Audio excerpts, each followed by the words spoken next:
तो ये युद्ध और ज्यादा विध्वंसक होता जा रहा है। भीषण बमबारी भी लगातार हो रही है। कहां कहां बमबारी हुई है ये जानिए।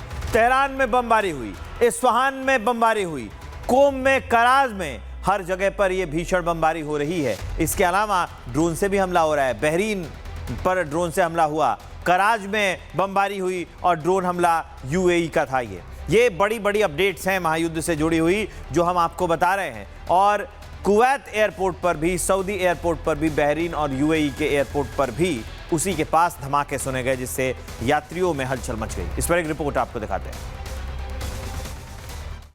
States and its partners have launched Operation Epic Fury.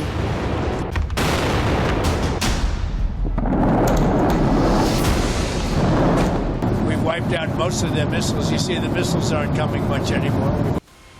ये बड़ा दावा है अमेरिका के राष्ट्रपति डोनाल्ड ट्रंप का, जिनका कहना है कि ईरानी सेना का अब कोई अस्तित्व ही नहीं बचा है। Accomplished more in 1 week than anyone thought possible. We've wiped out their Navy, 44 ships. We've wiped out their Air Force, every plane. We've wiped out most of their missiles. You see, the missiles aren't coming much anymore. Trump का दावा है कि Iran की missile बनाने वाली फैक्ट्रियों और drone क्षमता को भी भारी नुकसान पहुंचाया गया है। We've also hit their manufacturing areas where they make the missiles very hard. Their drone capacity is way down. Their military is almost non-existent, if you look. वहीं जब ट्रंप से रूस की भूमिका को लेकर सवाल पूछा गया तो ट्रंप ने कहा कि उन्हें अब तक इसके कोई संकेत नहीं मिले हैं। I have had no indication of that whatsoever.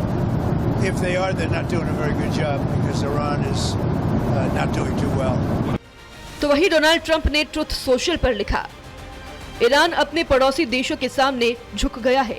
Iran ने पड़ोसी देशों से माफी मांगी है और वादा किया है कि अब उन पर हमला नहीं करेगा। ईरान पर सबसे बड़ा हमला होने वाला है।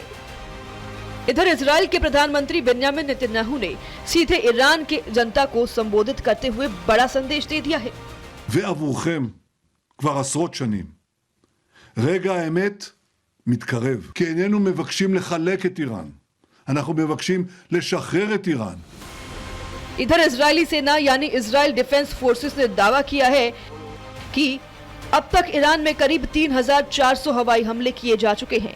इन हमलों में 150 से ज्यादा ईरानी एयर डिफेंस सिस्टम को भी निष्क्रिय कर दिया गया है। इजराइल ने कहा कि हथियारों को लाने और ले जाने के लिए इस्तेमाल किए जाने वाले 16 विमानों को नष्ट कर दिया है।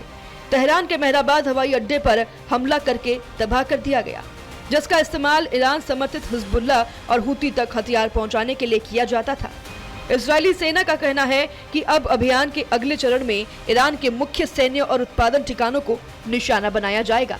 साथ ही यह भी कहा गया है कि ईरान के नए नेतृत्व चुनने की कोशिशों को भी नुकसान पहुंचाया जाएगा।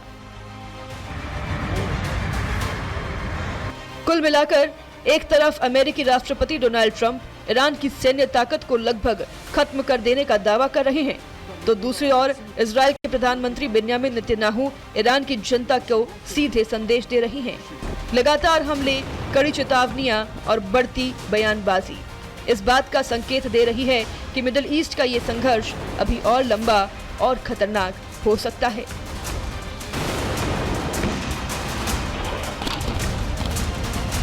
Bureau report, Republic Bharat.